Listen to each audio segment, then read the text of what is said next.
नमस्कार। News night के एक और अंक में आप सभी दर्शकों का बहुत बहुत स्वागत है। मैं हूं असीम मिश्रा और आप सभी दर्शकों को विजयादशमी की बहुत बहुत शुभकामनाएं। शुरुआत करना चाहेंगे हेडलाइंस के साथ। प्रधानमंत्री मोदी ने दिल्ली के द्वारका में किया रावण दहन। कहा, विजयादशमी सिर्फ रावण पर राम की विजय का नहीं, राष्ट्र की हर बुराई पर राष्ट्रभक्ति का बने विजय पर। पीएम बोले, अयोध्या में भव्य राम मंदिर में मनाई जाएगी अगली रामनवमी। देशवासियों से 10 संकल्प लेने की अपील की। देश भर में हर्षोल्लास के साथ मनाया जा रहा है विजयादशमी का पर्व।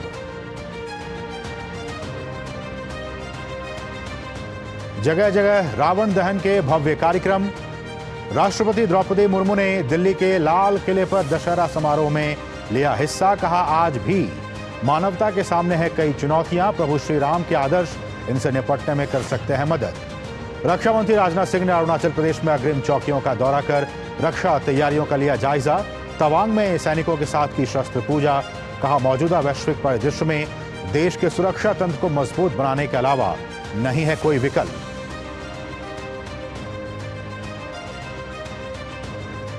केंद्रीय गृह मंत्री अमित शाह ने गांधीनगर के कलोल में भारत के पहले नैनो तरल डीएपी संयंत्र का किया शुभारंभ। इफ्को द्वारा स्थापित संयंत्र से डीएपी का आयात कम करने में मिलेगी मदद।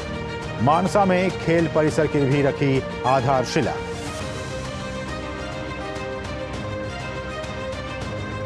केंद्रीय वाणिज्य मंत्री पीयूष गोयल ने सऊदी अरब में 7वें भविष्य निवेश पहल सम्मेलन को किया संबोधित। विकास एवं समृद्धि के लिए निवेश के नए रास्तों पर रखे विचार। सकारात्मक वैश्विक प्रभाव पैदा करने पर दिया जोर।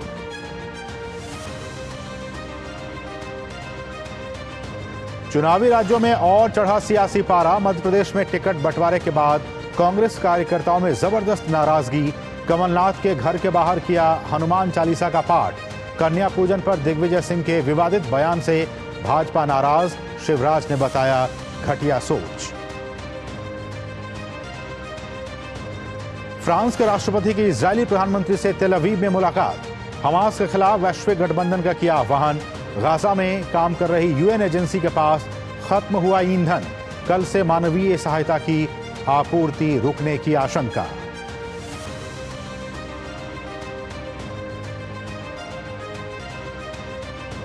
पैरा एशियाई खेलों में भारत ने 4 स्वर्ण सहित जीते 18 पदक।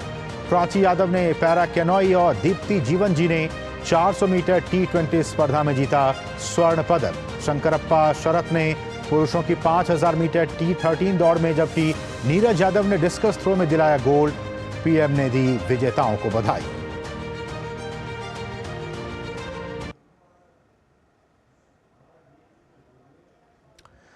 और जैसे कि हमने कहा कि देश भर में आज दशहरा पर्व मनाया जा रहा है। इस बीच प्रधानमंत्री नरेंद्र मोदी राजधानी दिल्ली के द्वारका सेक्टर 10 पहुंचे, जहां वो रावण दहन कार्यक्रम में शामिल हुए। द्वारका पहुंचे पीएम मोदी ने सबसे पहले पूजा अर्चना की। वो मुख्य अतिथि के तौर पर कार्यक्रम में शामिल हुए। इस दौरान कार्यक्रम को संबोधित करते हुए पीएम ने लोगों को विजयादशमी की शुभकामनाएं दी। उन्होंने कहा कि भगवान राम की जन्मभूमि पर बन रहा मंदिर सदियों की प्रतीक्षा के बाद हम भारतीयों के धैर्य को मिली विजय का प्रतीक है। सियावर रामचंद्र की, सियावर रामचंद्र की। नवरात्र की शक्ति पूजा का संकल्प शुरू होते समय हम आराधना करते हैं, या देवी सर्वभूतेषु शक्ति रूपेण संस्थिता नमस्तस्यै नमस्तस्यै नमस्तस्यै नमो नमः। जब पूजा पूर्ण होती है तो हम कहते हैं, देहि सौभाग्य आरोग्यम देहि मे परमम सुखम रूपम देहि जयम देहि यशो देहि दिशो जहि। हमारी शक्ति पूजा सिर्फ हमारे लिए नहीं, पर पूरी सृष्टि के सौभाग्य, आरोग्य, सुख, विजय और यश के लिए की जाती। असत्य पर सत्य की विजय के प्रतीक का त्योहार दशहरा दिल्ली के द्वारका में भी पूरे हर्षोल्लास के साथ मनाया गया, जहां पीएम मोदी ने रामलीला मंचन के कार्यक्रम का आनंद लिया।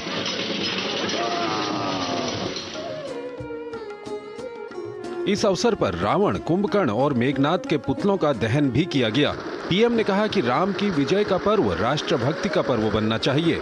उन्होंने कहा कि अयोध्या में रामलला जल्द ही विराजमान होने वाले हैं और उनके आगमन से पहले ही देश में शुभ सगुन दिखाई देने लगे हैं। राम मंदिर में भगवान राम के विराजमान के बस कुछ ही महीने बचे हैं। भगवान श्री राम बस आने ही वाले हैं। उस हर्ष की परिकल्पना कीजिए जब शताब्दियों के बाद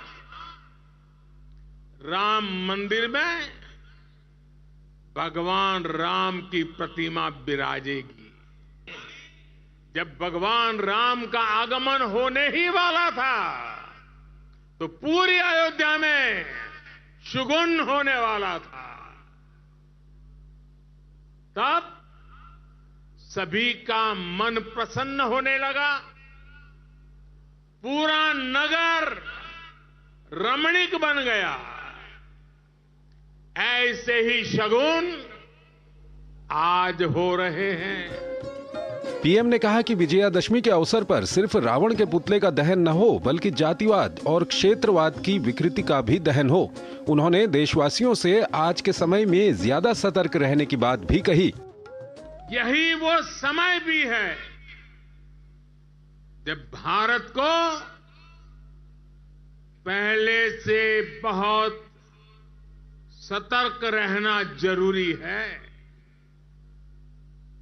हमें ध्यान रखना है कि आज रावण का दहन बस एक पुतले का दहन न हो, ये दहन हो हर उस विकृति का जिसके कारण समाज का आपसी सौहार्द बिगड़ता है। ये दहन हो उन शक्तियों का जो जातिवाद और क्षेत्रवाद के नाम पर मां भारती को बांटने का प्रयास करती है। ये दहन हो उन विचार का जिसमें भारत का विकास नहीं, स्वार्थ की सिद्धि निहित है। पीएम ने सरकारी योजनाओं के जरिए गरीबों को मूलभूत सुविधाएं पहुंचाने और इसके पूरा न होने तक चैन से नहीं बैठने का भी देशवासियों से आह्वान किया। ब्यूरो इनपुट के साथ मुकेश शुक्ला की रिपोर्ट, डीडी न्यूज।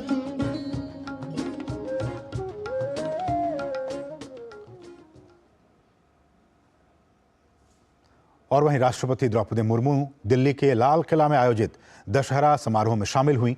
राष्ट्रपति ने यहां आयोजित एक रावण दहन कार्यक्रम में हिस्सा लिया। इस मौके पर राष्ट्रपति द्रौपदी मुर्मू ने कहा कि दशहरे का ये पर्व हमारे महान राष्ट्र के साझा मूल्यों को दर्शाता है। उन्होंने कहा कि ये पर्व समाज में सच्चाई, नैतिकता और मर्यादापूर्ण व्यवहार को अपनाने की प्रेरणा भी देता है।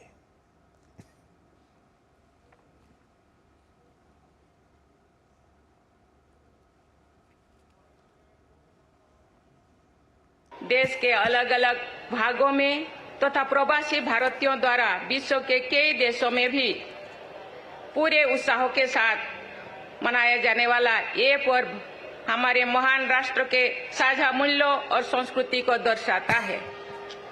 बुराई पर अच्छाई और असत्य पर सत्य की जीत के रूप में विजयदशमी का ये त्योहार मानव मूल्यों एवं आदर्शों की उत्कृष्टता का प्रतीक है। ये एक ऐसा पर्व है जो समाज में सच्चाई व नैतिकता तथा मर्यादापूर्ण व्यवहार को अपनाने की प्रेरणा देता है।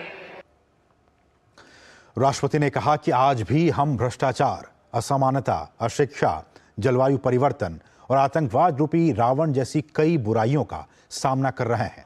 उन्होंने कहा कि प्रभु श्री राम के जीवन मूल्य इन सभी चुनौतियों से निपटने में हमारी मदद कर सकते हैं।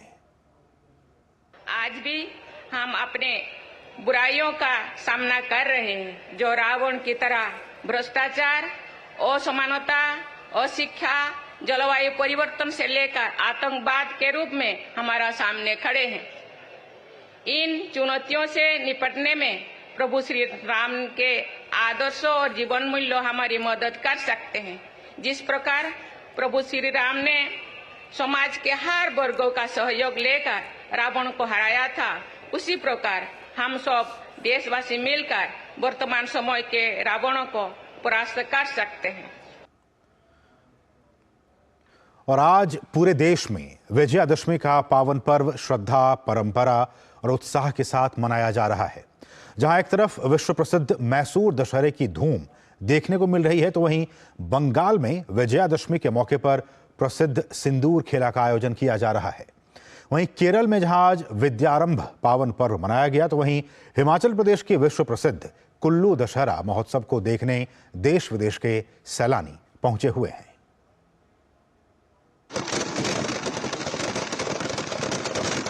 धू-धू करके जमींदोज होता रावण का पुतला, प्रतीक है अहंकार के मिट जाने का, अंधकार पर उजाले के छा जाने का, बुराई के खत्म हो जाने का। और ये नजारा देश भर में दिखा जब लोगों ने धर्म की जय हो, अधर्म का नाश हो, विश्व का कल्याण हो जैसी कामनाओं के साथ विजयदशमी का पावन पर्व श्रद्धा, परंपरा और उत्साह के साथ मनाया। ये पर्व रावण पर भगवान राम की विजय के उत्सव के रूप में मनाया जाता है। इस दिन नवरात्र और दुर्गा पूजा संपन्न होता है। राष्ट्रपति, उपराष्ट्रपति, प्रधानमंत्री नरेंद्र मोदी सहित कई गणमान्य लोगों ने देशवासियों को दशहरा की बधाई और शुभकामनाएं दी। दशहरा की धूम यूं तो देश के कोने कोने में दिखाई पड़ती है, लेकिन मैसूर के दशहरे की रौनक अलग ही होती है। यहाँ का दशहरा विश्व प्रसिद्ध है, जिसे देखने दुनिया भर के लोग पहुंचते हैं।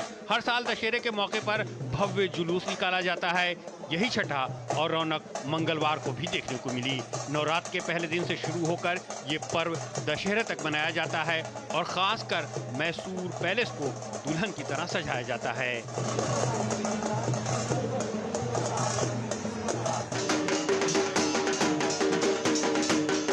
पश्चिम बंगाल में विजयदशमी के मौके पर प्रसिद्ध सिंदूर खेला और धुनुची नृत्य के बाद नदियों और जलाशयों में देवी दुर्गा की प्रतिमाओं का विसर्जन किया गया। बंगाली समुदाय की महिलाएं धूमधाम से सिंदूर खेला का उत्सव मनाती हैं, घर आई मां दुर्गा की विदा करती हैं।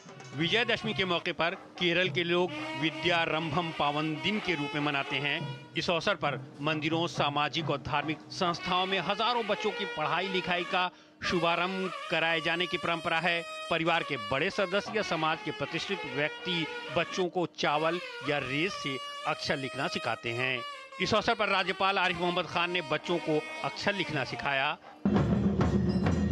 उधर हिमाचल प्रदेश में विश्व प्रसिद्ध कुल्लू दशहरा महोत्सव शुरू हो चुका है। 7 दिनों तक चलने वाला ये उत्सव हिमाचल प्रदेश के लोगों की संस्कृति और धार्मिक आस्था का प्रतीक है। छत्तीसगढ़ के बस्तर का दशहरा दुनिया भर में अलग पहचान रखता है। यहाँ के दशहरा की खासियत है कि यहाँ रावण दहन नहीं होता है, बल्कि मां दंतेश्वरी देवी को ये दशहरा समर्पित है। इस अवसर पर बस्तर के आदिवासी और उनकी रंगारंग संस्कृति को देखने के लिए विदेशी भी पहुंचते हैं।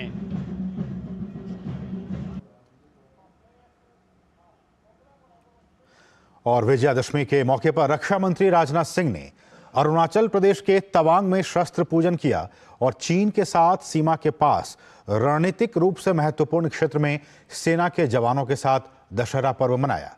उन्होंने कहा कि मौजूदा वैश्विक परिदृश्य के मद्देनजर देश के सुरक्षा तंत्र को मजबूत करने के अलावा हमारे पास कोई विकल्प नहीं है। उन्होंने यह भी कहा कि रक्षा उपकरणों के स्वदेशी उत्पादन के जरिए देश के सैन्य कौशल को मजबूत करने के लिए सभी कोशिशें की जा रही हैं।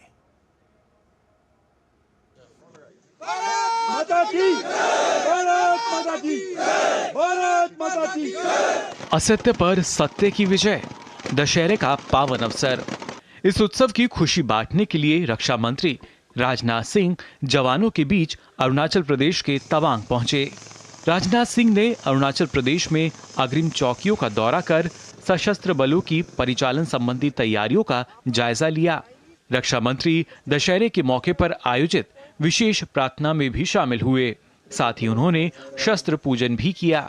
राजनाथ सिंह ने कहा, सशस्त्र बलों की वीरता और प्रतिबद्धता जैसे कारणों की बदौलत ही आज अंतर्राष्ट्रीय मंच पर भारत का कद बढ़ा है और अब देश की गिनती सबसे शक्तिशाली देशों में होने लगी है।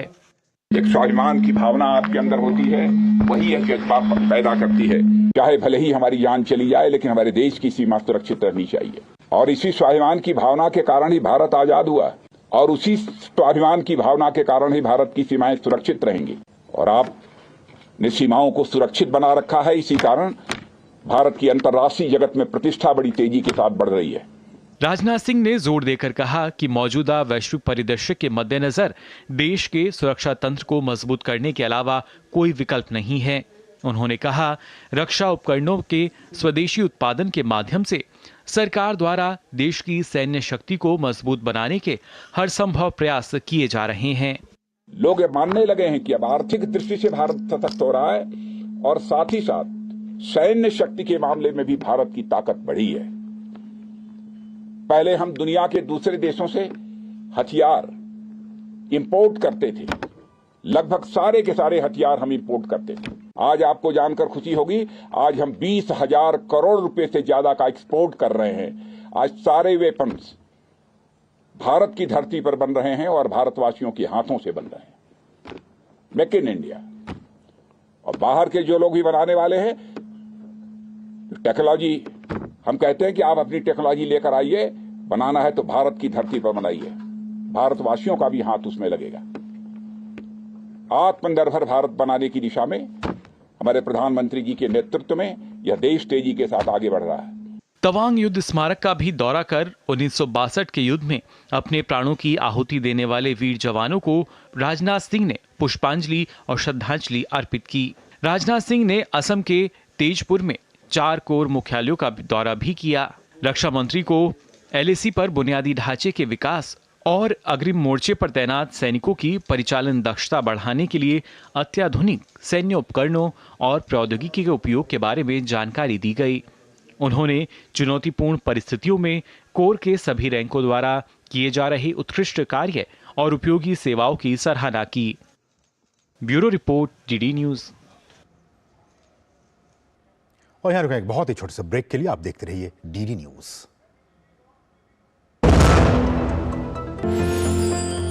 साल, बरस और सदी नहीं, एक युग गुजर जाएगा। उम्र न पूछो वंडर की, जब फर्क नजर आएगा। वंडर सीमेंट, फर्क नजर आएगा। गोल्डी छोले मसाले, जहाँ जाए रिश्ते बनाए, जहाँ जाए रिश्ते बनाए, गोल्डी मसाले। माँ, ये खीर किसके लिए?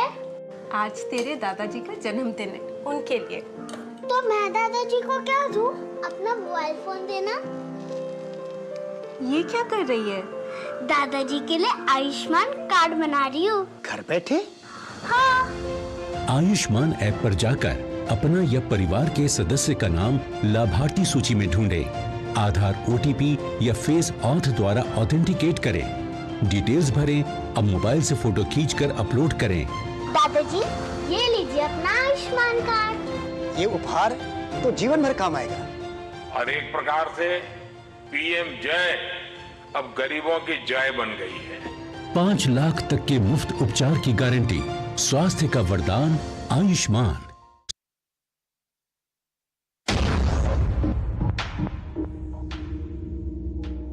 हरदम तैयार है, बिल्कुल तैयार है, हरदम तैयार है, तैयार है, जी जाने से तैयार है, इसीलिए तो हम लहरों के पहरेदार हैं। जय भारत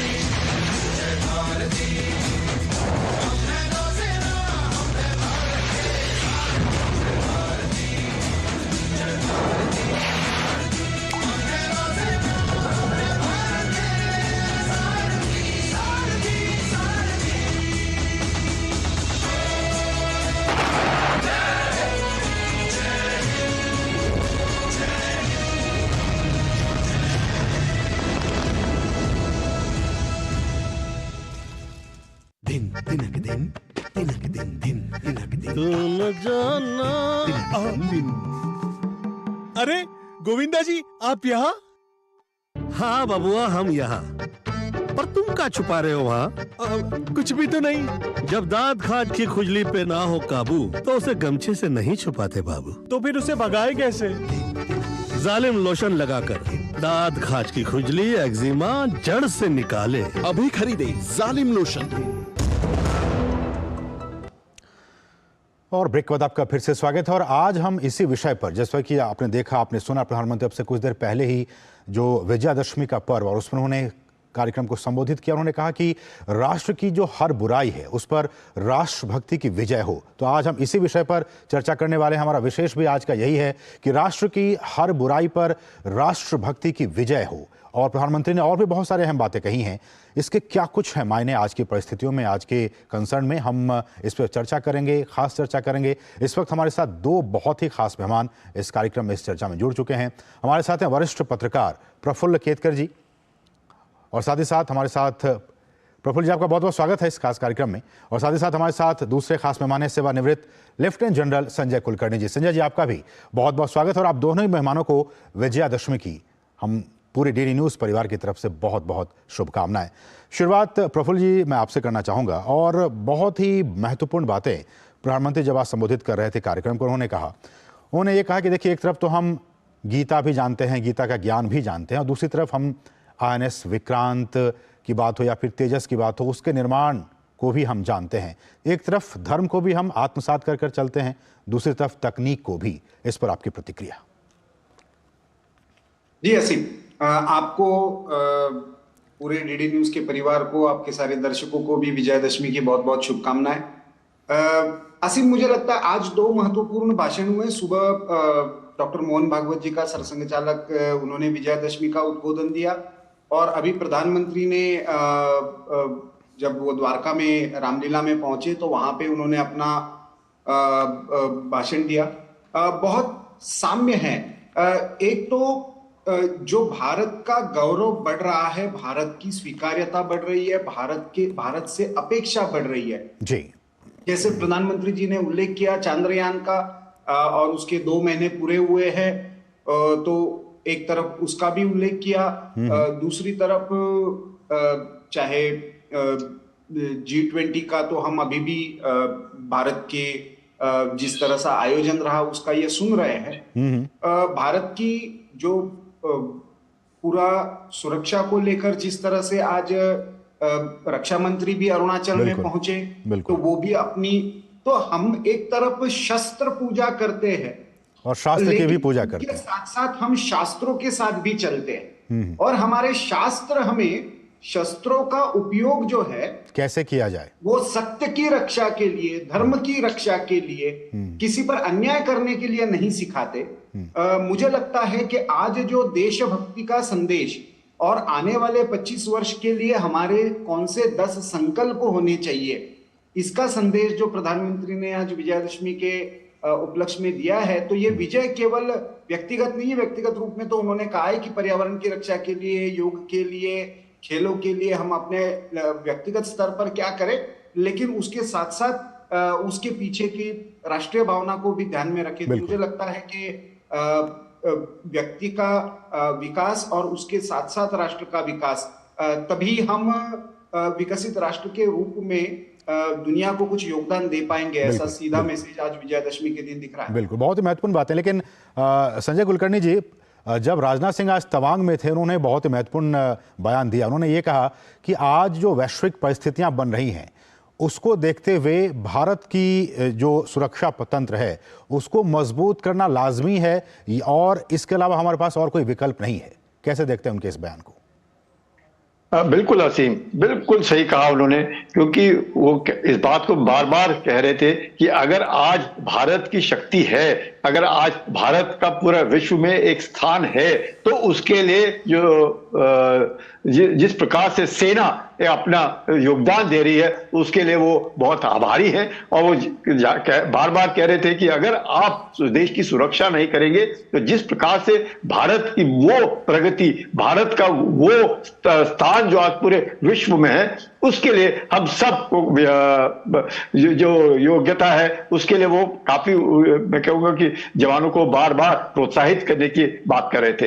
इतना ही नहीं, उन्होंने कहा कि विश्व में आज जिस प्रकार से भारत अब एक्सपोर्टर बन चुका है, तकरीबन 20,000 करोड़ का एक्सपोर्ट वेपन्स का कर रहा है, तो भारत की जो छवि है उस छवि को बरकरार रखने के लिए बहुत जरूरी है कि हम सब ने प्रयास करना चाहिए। और उस प्रयास में जिस प्रकार से देश की सुरक्षा को लेकर के वो जवानों को प्रोत्साहित कर रहे थे, वो बहुत बड़ी बात है कि अगर आप इस तरह का काम ना करें, आप इस तरह का अपने बलिदान देने के लिए हर हमेशा खड़े ना हो, तो शायद देश की जो छवि है, देश की जो भावना है, देश को जिस प्रकार से पूरा विश्व देख रहा है और देश का जो मैं कहूंगा एक प्रकार से जो स्टेटस है, वो बार बार इसके बता रहे कि भारत की जो वृद्धि है पूरे विश्व भर में और जो देखा जा रहा है, तो उसके लिए हम सब जो मिल करके काम करें और इस खास भूमि में जवानों का जो रोल है देश की सुरक्षा को लेकर के, उसके वो प्रोत्साहित और उसके वो हौसला अफजाई जवानों की कर रहे हैं। बिल्कुल, हौसला अफजाई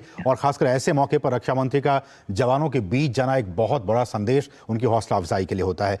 लेकिन प्रफुल्ल सर, पीएम की बात की जाए तो पीएम ने अपने संबोधन में ये भी कहा कि ये जो विजयादशमी का पर्व है, और जैसा कि हम कह भी रहे हैं अपने विशेष में कि राष्ट्र में जो भी बुराई है उन बुराई को राष्ट्रभक्ति के विजय के तौर पर इसको हम डिफीट कर सकते हैं। जितनी भी बुराइयां हैं, अगर आप में राष्ट्रभक्ति है, राष्ट्र के लिए अगर आप कुछ करना चाहते हैं, तो उस बुराई को हम डिफीट कर सकते हैं, हरा सकते हैं।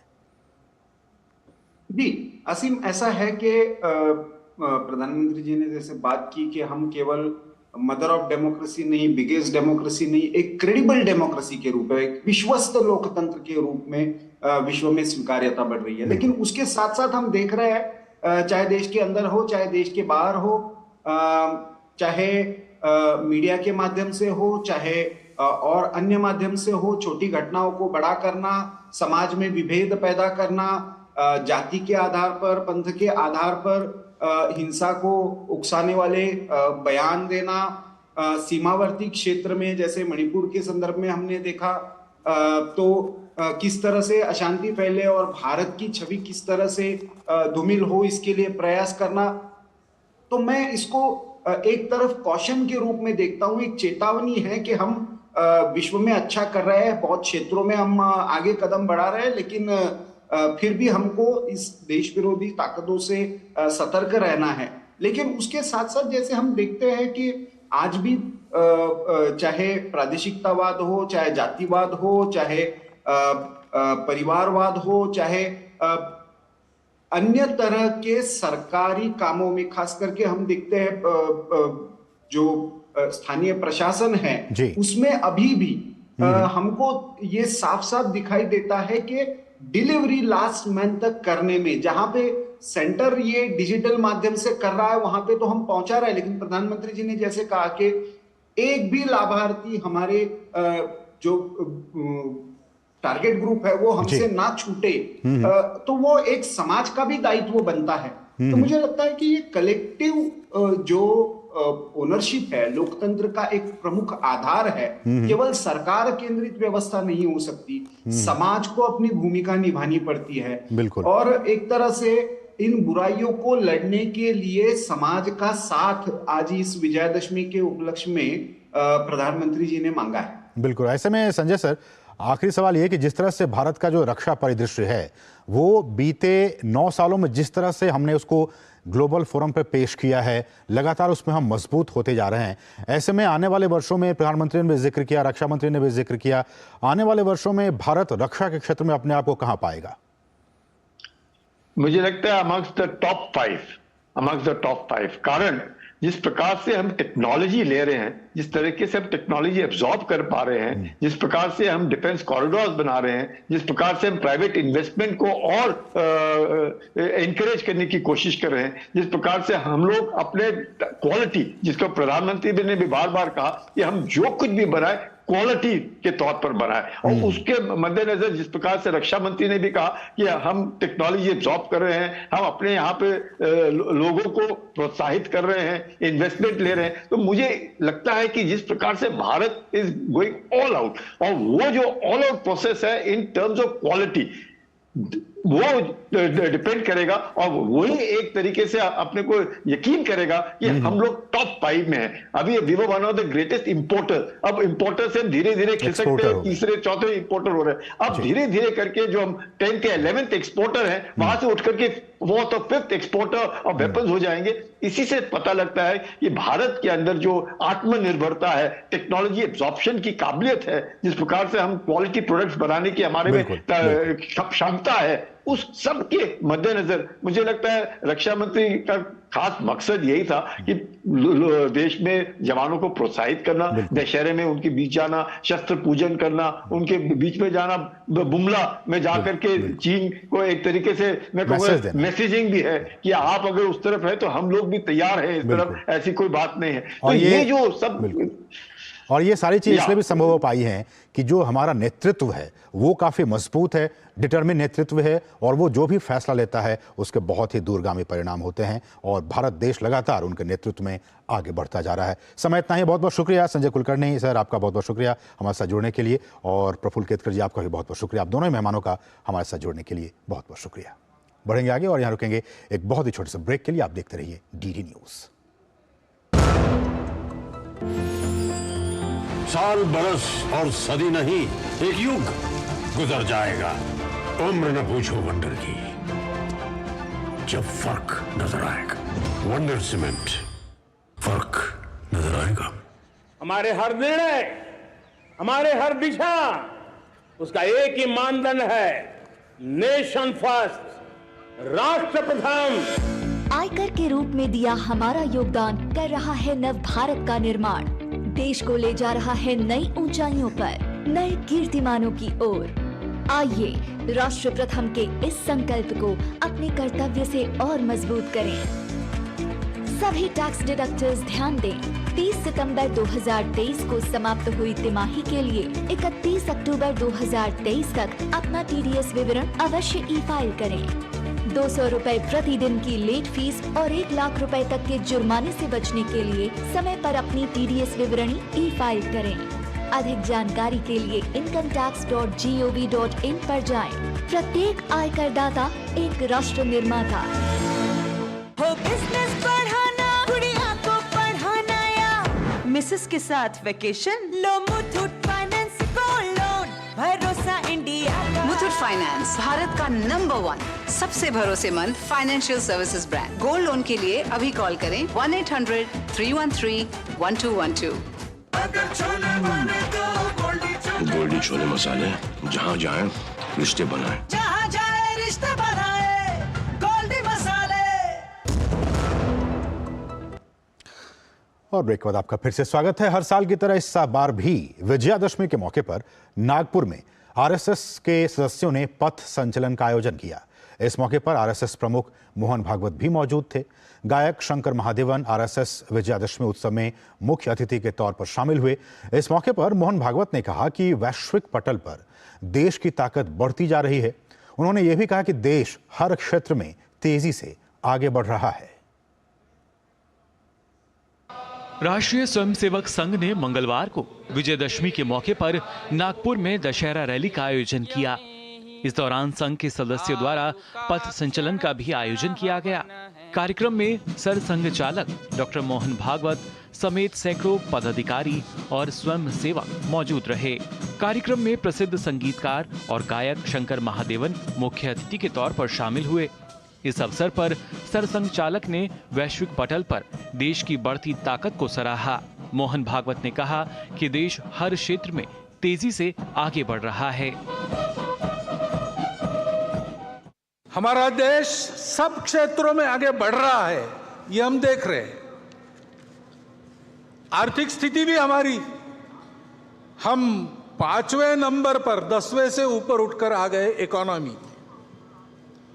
डिजिटल टेक्नोलॉजी का हमने उपयोग किया गरीबों के कल्याण में, सारी योजनाएं नीचे तक पहुंची, उसके लाभ, ये सारी बातें हमने की। स्टार्टअप्स की क्रांति जैसे हो गई सभी क्षेत्रों में, केवल टेक्नोलॉजी में नहीं, कृषि हो, स्पेस हो, डिफेंस हो, सर्वत्र ये प्रगति भी हमने देखी है। सरसंघ चालक ने मणिपुर में भड़की हिंसा का मुद्दा उठाते हुए कहा कि हैरानी होती है कि सालों से शांत रहे मणिपुर में अचानक हिंसा कैसे भड़क उठी।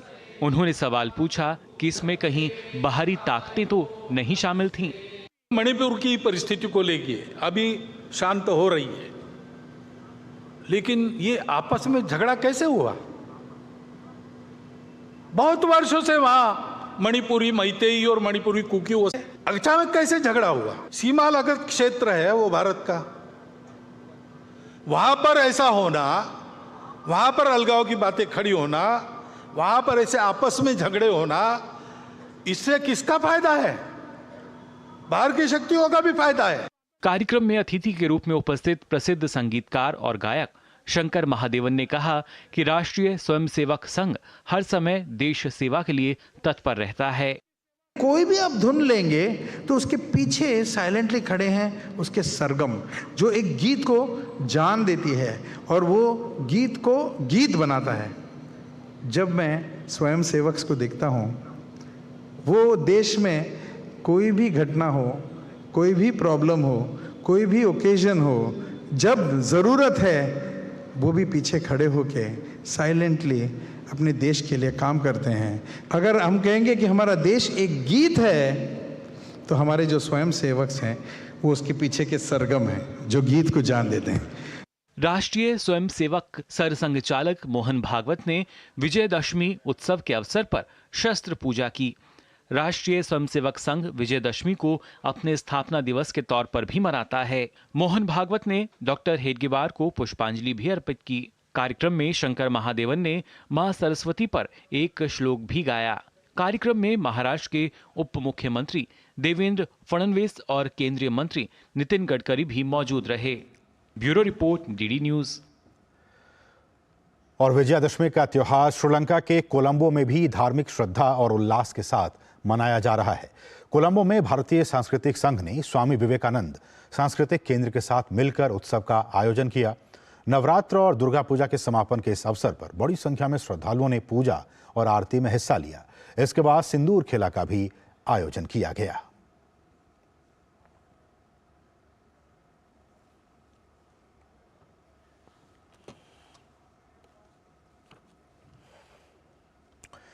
और केंद्रीय गृह मंत्री अमित शाह ने मंगलवार को गांधीनगर के कलोल में इफ्को नैनो डीएपी प्लांट का उद्घाटन किया और किसानों से प्राकृतिक खेती बढ़ाने और यूरिया का उपयोग कम करने का आग्रह किया। अमित शाह ने कहा कि गांधीधाम में आगामी संयंत्र मौजूदा इफ्को संयंत्र से भी अधिक उत्पादन करेगा, जो कि 3 मिलियन टन डीएपी का उत्पादन करता है। केंद्रीय सहकारिता मंत्री ने कहा कि तरल उर्वरक से देश की अर्थव्यवस्था और कृषि क्षेत्र को बहुआयामी लाभ मिलेगा। गृह मंत्री अमित शाह ने अपनी गुजरात यात्रा के दौरान कई विकास परियोजनाओं की सौगात दी। ये संयंत्र इफ्को ने स्थापित किया है। नैनो डीएपी तरल के छिड़काव से भूमि प्रदूषित नहीं होगी, जिससे प्राकृतिक खेती की राह भी आसान होगी और इससे मिट्टी की क्षमता के साथ साथ कृषि उत्पादन भी बढ़ेगा और भूमि संरक्षण को बढ़ावा मिलेगा। डीएपी तरल से पानी भी प्रदूषित नहीं होगा, उत्पादन बढ़ेगा, दाम किफायती रहेगा, सरकार के सब्सिडी के बोझ को कम करेगा और आयात कम कर भारत को यूरिया और डीएपी के क्षेत्र में आत्मनिर्भर बनाएगा। इफ्को ने न केवल दुनिया भर में सबसे पहले नैनो फर्टिलाइजर की शुरुआत की है, बल्कि इससे फर्टिलाइजर के क्षेत्र में भारत को आत्मनिर्भर बनाने के लक्ष्य को हासिल करने में बहुत अधिक मदद मिलेगी। देश में ड्रोन के जरिए क्रॉप पर दवाई का छिड़काव बढ़ जाएगा और ड्रोन टेक्नोलॉजी विकसित होने से हजारों युवाओं को रोजगार भी मिलेगा। इससे पहले अमित शाह ने गांधीनगर के पास मेहसाणा में खेल परिसर का शिलान्यास किया। ये खेल परिसर खेल विभाग और कला एवं वाणिज्य महाविद्यालय के सहयोग से शहरी खेल परियोजना के तहत बनने जा रहा है। केंद्रीय गृह मंत्री अमित शाह ने मानसा के बहुचर माताजी मंदिर में पूजा अर्चना की और आम लोगों के साथ दोपहर का भोजन भी ग्रहण किया। Bureau report, DD news. और यहाँ रुकें एक और छोटे से ब्रेक के लिए। आप देखते रहिए डीडी न्यूज। साल, बरस और सदी नहीं, एक युग गुजर जाएगा। उम्र न पूछो वंडर की, जब फर्क नजर आएगा। वंडर सीमेंट, फर्क नजर आएगा। हो बिजनेस बढ़ाना, मिसेस के साथ वेकेशन लो मुथूट फाइनेंस गोल्ड लोन भरोसा इंडिया का भरोसा इंडिया का मुथूट फाइनेंस भारत का नंबर 1 सबसे भरोसेमंद financial services brand. Gold loan के लिए अभी कॉल करें 1-800-313-1212। दादी, आज भी आपकी चाय की दुकान बंद थी? 1 महीने से बीमार हूँ, काम बंद और इलाज का खर्चा अलग। आयुष्मान कार्ड नहीं बनवाया? नाम सुना है, कहाँ बनवाना है, कैसे बनवाना है, इस उम्र में भाग दौड़। कार्ड अभी बन जाएगा। आयुष्मान ऐप पर जाकर अपना या परिवार के सदस्य का नाम लाभार्थी सूची में ढूंढें, आधार, OTP या फेस ऑथ द्वारा ऑथेंटिकेट करें, डिटेल्स भरें, अब मोबाइल से फोटो खींचकर अपलोड करें। बन गया। अब ठीक होकर अपने हाथ की चाय पिला दो। और एक प्रकार से PM जय अब गरीबों की जय बन गई है। 5 लाख तक के मुफ्त उपचार की गारंटी, स्वास्थ्य का वरदान आयुष्मान। गोल्डी छोले मसाले, जहाँ जाए रिश्ते बनाए, जहाँ जाए रिश्ते बनाए गोल्डी मसाले। और ब्रेक के बाद आपका फिर से स्वागत है। छत्तीसगढ़ विधानसभा चुनाव से पहले राजनीतिक पार्टियों की तरफ से लोगों के लिए बड़े बड़े वादे किए जा रहे हैं। मुख्यमंत्री भूपेश बघेल की ओर से किसानों की कर्ज माफी के ऐलान पर अब बीजेपी हमलावर हो गई है। बीजेपी ने बघेल सरकार से पूछा है कि किसान तो हर साल कर्ज लेता है, लेकिन कर्ज माफी उन्हें चुनाव के समय ही क्यों याद आती है। छत्तीसगढ़ चुनाव के लिए प्रत्याशियों की घोषणा और पहले चरण के लिए नामांकन के बाद अब जनता को भाजपा और कांग्रेस के घोषणा पत्र का इंतजार है। लेकिन इससे पहले ही दोनों पार्टियां जनता से बड़े बड़े वादे कर रही हैं। मुख्यमंत्री भूपेश बघेल की ओर से किसानों की कर्ज माफी के ऐलान पर अब बीजेपी हमलावर है। पूर्व मुख्यमंत्री रमन सिंह ने पूछा कि पूर्ण कर्ज माफी के धोखे से 2018 में सरकार बनाने वाली इस किसान विरोधी सरकार ने फिर ऐसा क्या किया कि किसान फिर कर्जदार हो गए। ये स्थिति छत्तीसगढ़ में बनी हुई है कि किसान कर्ज के बोझ से दबता जा रहा है। सरकार की नीति ऐसी है, सरकार की नीयत ऐसी है कि 5 साल के बाद हर 5 साल में किसानों के ऊपर इतना बोझ बढ़ जाता है कर्ज का कि उसको फिर से कर्ज माफी के लिए आवेदन करना पड़ता है। तो ये असफलता भूपेश बघेल की है। छत्तीसगढ़ प्रदेश भाजपा अध्यक्ष अरुण साव ने भूपेश बघेल से पूछा कि किसान हर साल कर्ज लेता है, लेकिन कर्ज माफी उन्हें चुनाव के समय ही क्यों याद आई है। दरअसल भूपेश बघेल ने सोमवार को सक्ती में हुई जनसभा में ऐलान किया था कि अगर प्रदेश में उनकी सरकार बरकरार रही तो फिर प्रदेश में किसानों का कर्जा माफ होगा। हमारी सरकार फिर से बनती है तो हम किसानों की ऋण माफी करेंगे। इस बीच प्रवर्तन निदेशालय की ओर से छत्तीसगढ़ में 175 करोड़ रुपए के चावल घोटाले का पर्दाफाश करने पर भी बीजेपी ने करारा हमला बोला है। बीजेपी प्रवक्ता अजय आलोक ने चुनाव आयोग से अपील की है कि चावल घोटाले से प्राप्त धन का चुनाव में इस्तेमाल रोकने के लिए ठोस कदम उठाएं। ये 175 करोड़ रुपए कहां जा रहे हैं? मुख्यमंत्री का कार्यालय इसमें सीधे इन्वॉल्व है। हम आपके माध्यम से चुनाव आयोग से अपील करते हैं कि इस पैसे की ट्रांजैक्शन पर कड़ी नजर रखी जाए। इस बीच राजनांदगांव के मोहला मानपुर में सड़क पर कुछ पर्चे मिले हैं जिनमें नक्सलियों ने बीजेपी नेता बिरजू तारम की हत्या की जिम्मेदारी ली है। बीजेपी पहले से ही इस हत्या को टारगेट किलिंग बता रही है। वहीं छत्तीसगढ़ विधानसभा के दूसरे चरण की 70 सीटों के लिए भी नामांकन का काम जारी है। 30 अक्टूबर नामांकन की अंतिम तारीख है और 17 नवंबर को वोट डाले जाएंगे। रायपुर से सोमेश पटेल और नीरज सिंह के साथ दिल्ली से शैलेंद्र मिश्र, डीडी न्यूज। और आपको सीधे लिए चलते हैं नागपुर के दीक्षा भूमि, जहां केंद्रीय मंत्री नितिन गडकरी एक खास कार्यक्रम को इस वक्त संबोधित कर रहे हैं।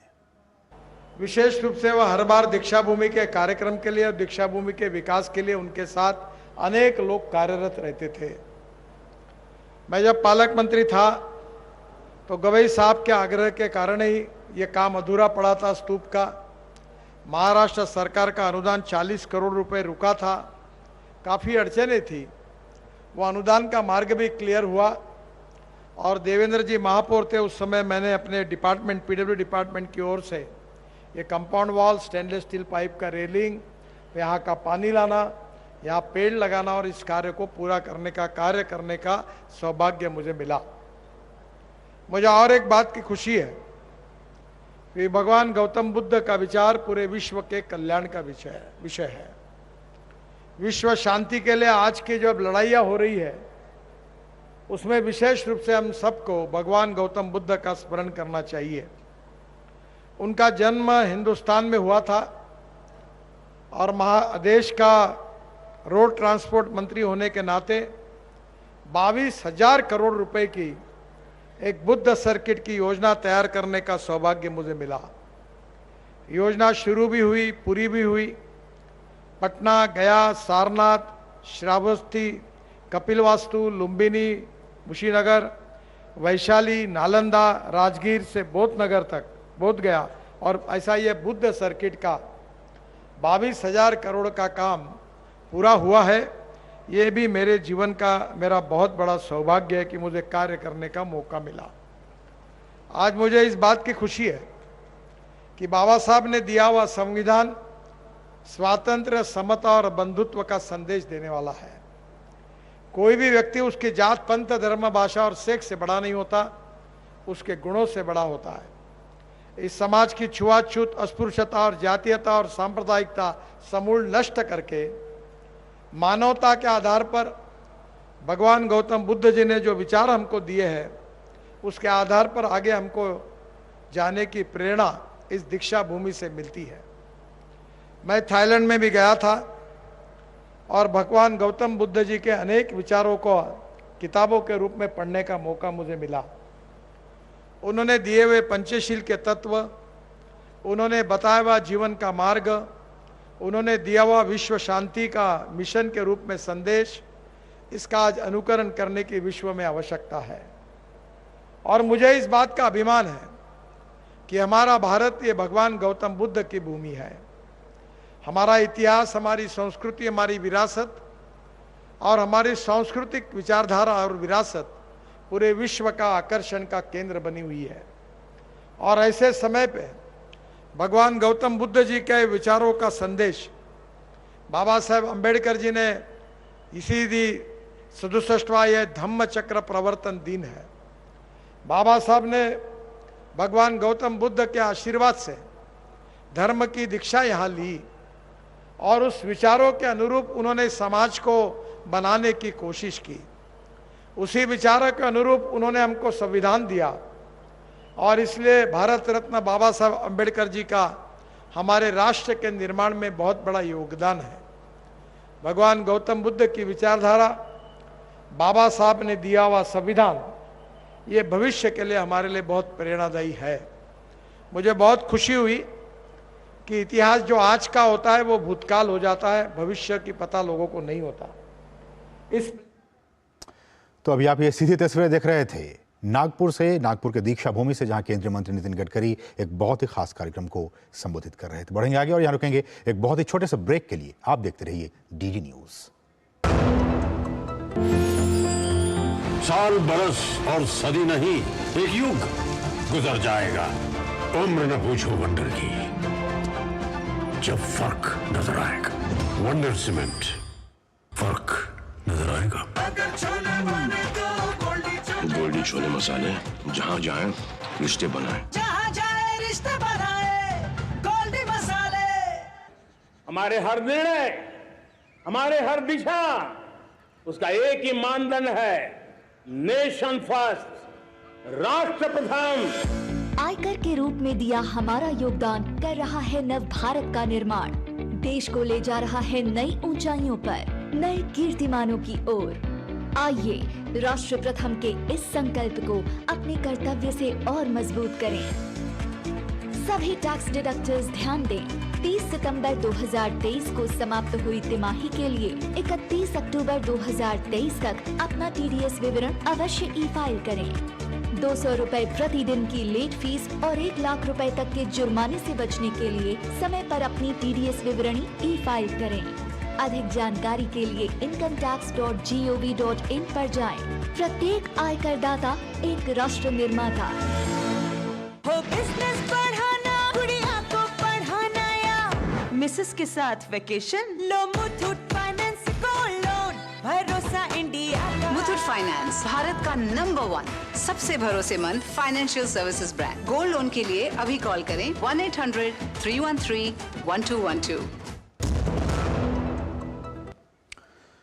मध्य प्रदेश में कांग्रेस और भाजपा नेताओं के बीच आरोप प्रत्यारोप का दौर जारी है। एक ओर जहां कांग्रेस नेता शिवराज सिंह चौहान के कार्यों को नौटंकी बता रहे हैं, वहीं भाजपा की ओर से इसका करारा जवाब भी दिया जा रहा है।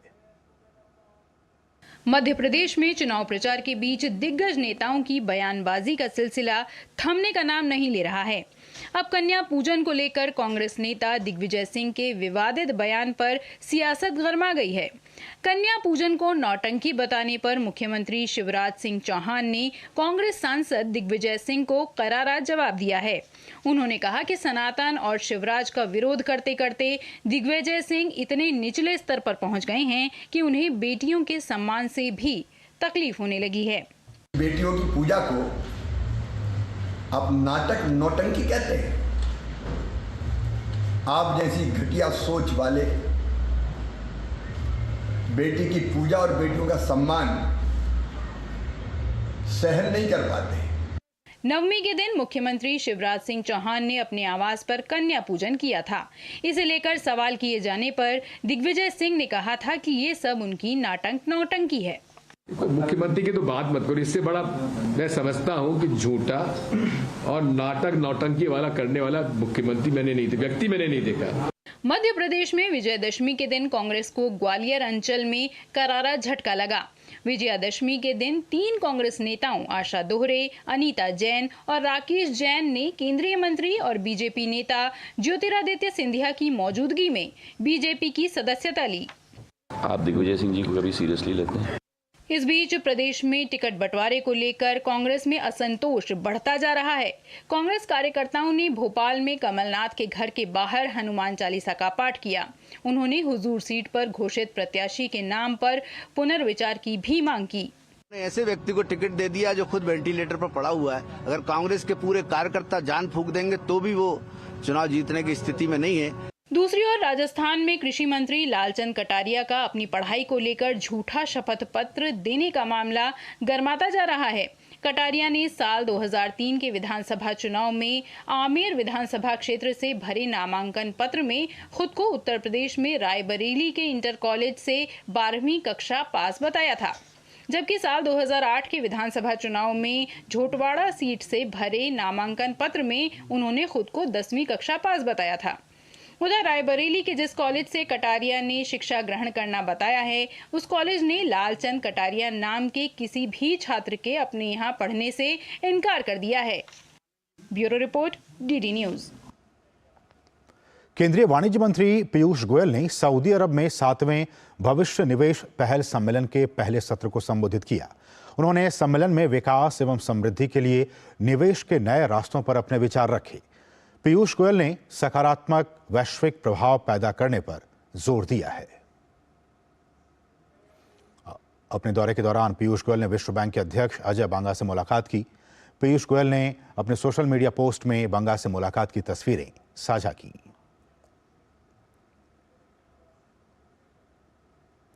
पीएम स्वनिधि योजना स्ट्रीट वेंडर्स के जीवन में सकारात्मक बदलाव का संदेश लेकर आई है। एसबीआई के एक हालिया शोध में पीएम स्वनिधि के परिवर्तनकारी प्रभाव का विश्लेषण किया गया है। पीएम मोदी ने इस रिपोर्ट की सराहना की है। पीएम ने सोशल मीडिया प्लेटफॉर्म एक्स पर पोस्ट किया कि ये गहन शोध पीएम स्वनिधि के परिवर्तनकारी प्रभाव की एक बहुत स्पष्ट तस्वीर प्रदान करता है। ये इस योजना की समावेशी प्रकृति को दर्शाता है और इस बात पर प्रकाश डालता है कि इसने वित्तीय सशक्तिकरण को कैसे बढ़ावा दिया है।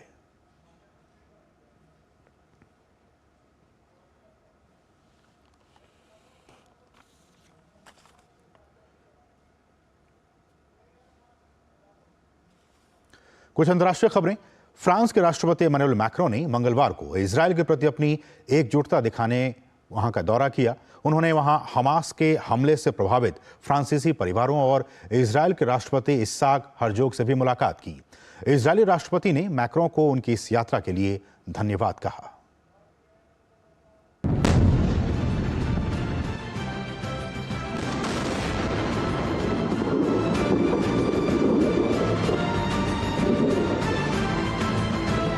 ये ये लगातार बरसते और गरजते हवाई हमले बहुत कुछ बयां करने को काफी हैं।